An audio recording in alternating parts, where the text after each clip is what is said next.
पहला क्वेश्चन है, हाल ही में विश्व शाकाहारी दिवस कब मनाया गया है? तो अभी 1 नवंबर को विश्व शाकाहारी दिवस मनाया गया। तो इस क्वेश्चन का बे ऑप्शन सही है। शाकाहारी खाने में लोगों की रुचि को बढ़ाने के लिए हर साल 1 नवंबर को ये विश्व शाकाहारी दिवस मनाया जाता है। जो वेजिटेरियन फूड है उसमें लोगों का इंटरेस्ट बढ़े, इसलिए ये विश्व शाकाहारी दिवस हर साल 1 नवंबर को मनाया जाता है। अब ये इम्पोर्टेंट डे वाला क्वेश्चन है। अब नवंबर में जितने भी इम्पोर्टेंट डे मनाए जाएंगे सारे मैं यहाँ पे लिखूंगा और हर बार आपको रिवाइज कराऊंगा।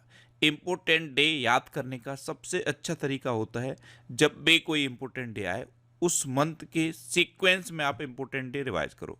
इससे आपको इम्पोर्टेंट डे याद हो जाएंगे और कोई ऐसा एग्जाम नहीं है जहाँ इम्पोर्टेंट डे का क्वेश्चन ना पूछा जाता हो। लगभग हर एग्जाम में एक क्वेश्चन इम्पोर्टेंट डे से रहता है, इसीलिए मैं पहला क्वेश्चन इम्पोर्टेंट डे का बनाता हूँ।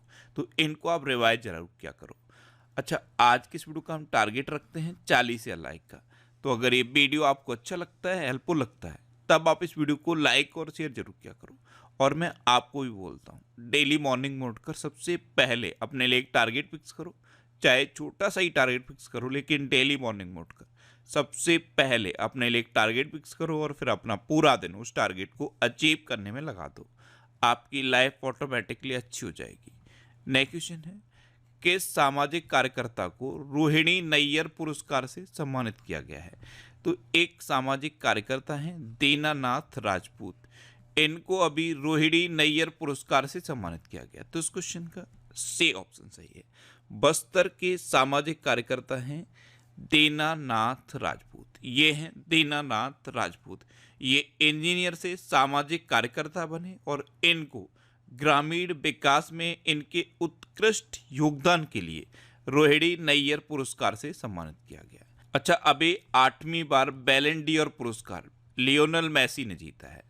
हार्वर्ड लॉ स्कूल ने वैश्विक नेतृत्व के लिए डी.वाई. चंद्रचूड़ को पुरस्कार प्रदान किया। सर्वश्रेष्ठ फिल्म का राष्ट्रीय फिल्म पुरस्कार रॉकेटरी द नामी इफेक्ट ने जीता। लॉरियस के एम्बेसडर के रूप में नीरज चोपड़ा को सम्मानित किया गया। और मणिपुरी भाषा में बाल साहित्य पुरस्कार दिलीप नोंगमेथेम को मिला है। ये आपको याद रखना है। नेक्स्ट क्वेश्चन है, हाल ही में 10 दिवसीय उत्तराखंड महोत्सव कहाँ शुरू हुआ है? ये मोस्ट इंपोर्टेंट क्वेश्चन है। 10 दिवसीय उत्तराखंड महोत्सव ये अभी उत्तर प्रदेश के लखनऊ में शुरू हुआ। तो इस क्वेश्चन का बे ऑप्शन सही है। नाम है उत्तराखंड महोत्सव और शुरू कहाँ हुआ है? उत्तर प्रदेश में। इसलिए ये क्वेश्चन इंपॉर्टेंट है। जब भी ये क्वेश्चन पूछा जाएगा ऑप्शन में आपको देहरादून, हरिद्वार इस तरह के ऑप्शन देगा और एक ऑप्शन लखनऊ देगा, तो आंसर होगा लखनऊ। 10 दिवसीय उत्तराखंड महोत्सव अभी लखनऊ के खाटू श्याम मंदिर के पास गोमती तट पर शुरू हुआ है। अच्छा, अभी रन फॉर यूनिटी कार्यक्रम का आयोजन लखनऊ में किया गया। भगवान बुद्ध की 51 फीट ऊंची प्रतिमा कौशाम्बी में स्थापित की जाएगी। उत्तर प्रदेश सरकार 3 दिवसीय श्री अन्न महोत्सव आयोजित करेगी। उत्तर प्रदेश सरकार 1100 महिला वेट कांस्टेबलों को गुलाबी स्कूटी देगी। गंगा डॉल्फिन को उत्तर प्रदेश का राज्य जलीय पशु घोषित किया गया है और पहला पशु शवदाह ये लखनऊ में खुलेगा। अच्छा, लखनऊ में बानर वन भी स्थापित किए जाएंगे। इतना आप उत्तर प्रदेश और लखनऊ के बारे में याद रखिए। नेक्स्ट क्वेश्चन है, हाल ही में कहाँ भारतीय संस्कृति का जश्न मनाने के लिए भव्य रामलीला प्रदर्शनी का आयोजन हुआ है? तो दुबई में पहली बार भारतीय संस्कृति का जश्न मनाने के लिए भव्य रामलीला प्रदर्शनी का आयोजन हुआ। तो इस क्वेश्चन का सी ऑप्शन सही है। दुबई में जो भारतीय हिंदू समुदाय रहता है उसने इस भव्य रामलीला प्रदर्शनी का आयोजन पहली बार दुबई में किया है। नेक्स्ट क्वेश्चन है, हाल ही में किस ड्रोन कंपनी को DGCA से सर्टिफिकेशन प्राप्त हुआ है? तो एक ड्रोन कंपनी है थ्रॉटल एरोस्पेस सिस्टम, इसको अभी DGCA से सर्टिफिकेशन प्राप्त हुआ। तो इस क्वेश्चन का बे ऑप्शन सही है। अब ये जरूर माइंड में क्लिक कर गया होगा, DGCA यानी कि directorate general of civil aviation, इसकी फुल फॉर्म याद रखनी है। क्या है full form? Directorate general of civil aviation. Next question है, हाल ही में प्रधानमंत्री मोदी ने स्टीम इंजन वाली किस राज्य की हेरिटेज ट्रेन का शुभारंभ किया है? तो स्टेप इंजन वाली गुजरात की पहली हेरिटेज ट्रेन का शुभारंभ प्रधानमंत्री मोदी ने किया। तो इस क्वेश्चन का ए ऑप्शन सही है। अब गुजरात तो ये अच्छा, अभी गुजरात सरकार ने कोनो कार्पस संयंत्र पर प्रतिबंध लगा दिया है। राष्ट्रपति द्रौपदी मुर्मू जी ने गुजरात विधानसभा के डिजिटल हाउस का उद्घाटन किया। गुजरात के काकरापार परमाणु संयंत्र ने पूरी क्षमता के साथ परिचालन शुरू किया है और गुजरात के मुख्यमंत्री ने सिंह सूचना वेब ऐप का अनावरण किया। अच्छा, गुजरात में गिरी नेशनल पार्क है, ये एशियाटिक लॉयंस के लिए फेमस है।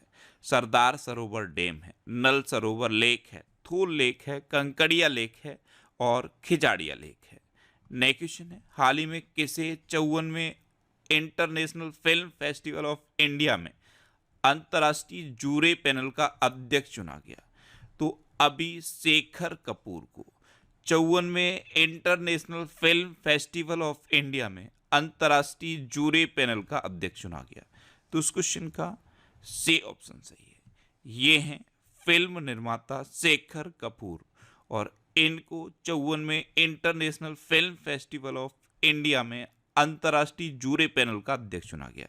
अच्छा, ये जो 54वां international film festival of India है, ये 20 नवंबर से लेकर 28 नवंबर तक गोवा में होगा। नेक्स्ट क्वेश्चन है, हाल ही में वनडे क्रिकेट में सबसे तेज 100 विकेट लेने वाले गेंदबाज कौन बने? तो पाकिस्तान के क्रिकेटर हैं शाहीन अफरीदी। ये अब वनडे क्रिकेट में सबसे तेज 100 विकेट लेने वाले गेंदबाज बन गए। तो इस क्वेश्चन का बी ऑप्शन सही है। अभी पाकिस्तान और बांग्लादेश के बीच मैच चल रहा था और इसी मैच में शाहीन अफरीदी ने ये रिकॉर्ड बनाया है। इन्होंने मात्र 51 मैचों में 100 विकेट हासिल की है। इन्होंने मिचेल स्टार्क का रिकॉर्ड तोड़ दिया है। इन्होंने 52 मैचों में 100 विकेट लिए थे। तो अब वनडे क्रिकेट में सबसे तेज 100 विकेट लेने वाले गेंदबाज शाहीन अफरीदी बने हैं। अब क्रिकेट की बात है तो अभी अंतर्राष्ट्रीय क्रिकेट में 18,000 रन पूरे करने वाले 5वें खिलाड़ी रोहित शर्मा बने हैं। वनडे क्रिकेट में सबसे तेज 2,000 रन बनाने वाले खिलाड़ी शुभमन गिल बने हैं। वनडे वर्ल्ड कप में 2 बार 5 विकेट हासिल करने वाले पहले भारतीय गेंदबाज मोहम्मद शमी बने हैं। इंग्लैंड के पूर्व कप्तान एलिस्टर कुक ने संन्यास की घोषणा की है और ओडीआई वर्ल्ड कप के इतिहास में पाकिस्तान की टीम ने सबसे बड़े रन चेज का रिकॉर्ड बनाया है। नेक्स्ट क्वेश्चन है, हाल ही में क्रिकेट से जुड़े बेसबॉल शब्द को किस डिक्शनरी में जोड़ा गया है?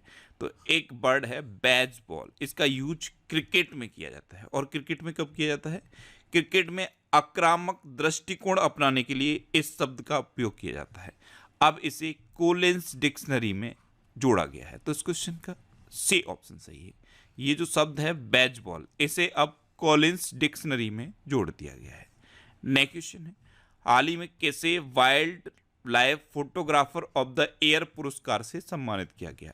तो 10 वर्ष या इससे कम उम्र में wild life photographer of the year पुरस्कार विहान ताल्या ने जीता है। तो इस क्वेश्चन का बे ऑप्शन सही है। ये है विहान ताल्या और इन्हीं को 10 वर्ष या उससे कम उम्र में wild life photographer of the year पुरस्कार से सम्मानित किया गया। नेक्स्ट क्वेश्चन है, हाल ही में देश के वर्क फोर्स में महिलाओं की हिस्सेदारी बढ़कर कितने प्रतिशत हुई है?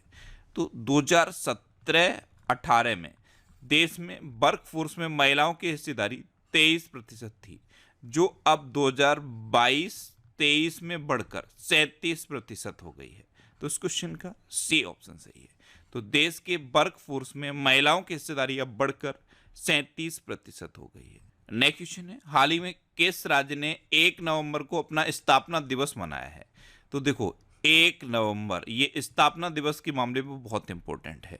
इस दिन 7 राज्य और 2 यूनियन टेरिटरी अपना स्थापना दिवस मनाते हैं। तो ये जो ऑप्शन दिए हैं इनमें कर्नाटक सही आंसर है कि कर्नाटक ने 1 नवंबर को अपना स्थापना दिवस मनाया है। तो इस क्वेश्चन का बे ऑप्शन सही है। अब इन ऑप्शन में तो कर्नाटक सही है। मैंने आपको बताया कि 1 नवंबर को 7 राज्य अपना स्थापना दिवस मनाते हैं। अब ये 7 राज्य कौन से हैं? तो देखो, एक तो ये कर्नाटक हो गया, दूसरा केरल हो गया, तीसरा है आंध्र प्रदेश, चौथा है छत्तीसगढ़, पांचवा है हरियाणा, छठा है पंजाब और सातवां है मध्य प्रदेश। इस तरह से ये 7 राज्य हैं जो 1 नवंबर को अपना स्थापना दिवस मनाते हैं। और 2 यूनियन टेरिटरी कौन सी हैं? लक्षद्वीप और पुडुचेरी, ये भी 1 नवंबर को अपना स्थापना दिवस मनाती हैं। अब इस क्वेश्चन में कर्नाटक सही आंसर है, तो ये है। अभी नेओ लिटरेचर फेस्टिवल 2023 का आयोजन बेंगलुरु में हुआ। भारत के पहले भूमिगत ट्रांसफार्मर का उद्घाटन बेंगलुरु में किया गया। कर्नाटक सरकार ने गृह लक्ष्मी योजना शुरू की। कर्नाटक सरकार NEP 2020 को खत्म करके नई शिक्षा नीति बनाएगी। भारत के पहले 3D मुद्रित डाकघर का उद्घाटन बेंगलुरु में किया गया। इंडिया स्टार्टअप फेस्टिवल 2023 बेंगलुरु में हुआ। और कर्नाटक सरकार ने कुसिना माने स्थापित करने की योजना की घोषणा की। अच्छा, कर्नाटक में कौन कौन से नेशनल पार्क हैं? बांदीपुर, अंसी, नगरहोल, बनरकट्टा और कुद्रेमुखा, ये कर्नाटक के इंपॉर्टेंट नेशनल पार्क हैं। कर्नाटक के 2 डांस फेमस हैं, यक्षगढ़ और डोलू कुनीता। नेक्स्ट क्वेश्चन है, हाल ही में किस देश ने AI सुरक्षा शिखर सम्मेलन की मेजबानी की है? तो अभी यूके ने AI सुरक्षा शिखर सम्मेलन की मेजबानी की। तो इस क्वेश्चन का सी ऑप्शन सही है। AI सुरक्षा शिखर सम्मेलन यानी कि AI सेफ्टी समिट, इसकी मेजबानी अभी यूके ने की। अब यूके तो ये है मैप में यूके। यूके कैपिटल क्या है? लंदन। यूके करेंसी क्या है? Pound sterling. और यूके के प्रेजेंट टाइम पे प्राइम मिनिस्टर कौन है? ऋषि सुनक। अभी ब्रिटेन दुनिया का सबसे शक्तिशाली लेजर वल्कन 2020 बनाने की परियोजना पर काम कर रहा है। टाटा स्टील ब्रिटेन में 1.25 अरब यूरो का निवेश करेगी। QS best student cities ranking में लंदन टॉप पर रहा है। अच्छा, यूके आर्टिफिशियल इंटेलिजेंस के खतरों पर UNSC की पहली बैठक आयोजित कर रहा है। इतना आप यूके के बारे में याद रखिए। नेक्स्ट क्वेश्चन है, हाल ही में यूनेस्को द्वारा किस शहर को देश का प्रथम साहित्य का शहर बनाने की घोषणा की गई? तो यूनेस्को द्वारा अभी केरल के कोझिकोड शहर को देश का प्रथम साहित्य का शहर बनाने की घोषणा की गई। तो इस क्वेश्चन का बी ऑप्शन सही है। यहाँ पे 2 घोषणा की गई हैं, एक तो कोझिकोड को देश का पहला साहित्य शहर बनाने की घोषणा की गई है और दूसरा ग्वालियर को देश का संगीत शहर बनाने की घोषणा की गई है। अब यूनेस्को यानी कि United Nation Educational Scientific and Cultural Organisation, इसकी स्थापना कब हुई? 1945 में। इसका हेडक्वार्टर कहाँ पे है? पेरिस में। और इसके प्रेजेंट टाइम पे हेड कौन है? Audrey Azoulay. कौन है? Audrey Azoulay. नेक्स्ट क्वेश्चन है, हाल ही में किस देश में दुनिया का सबसे ऊंचा परमाणु रिएक्टर अनुसंधान स्थापित किया जाएगा? तो अभी बोलीविया में दुनिया का सबसे ऊंचा परमाणु रिएक्टर अनुसंधान स्थापित किया जाएगा। तो इस क्वेश्चन का सी ऑप्शन सही है। अब बोलीविया तो ये है मैप में बोलीविया। बोलीविया की कैपिटल क्या है? ला प्राज। बोलीविया की करेंसी क्या है? बोलीवियानो। और बोलीविया के प्रेजेंट टाइम पे प्रेसिडेंट कौन है? Luis Arce. कौन है? Luis arc.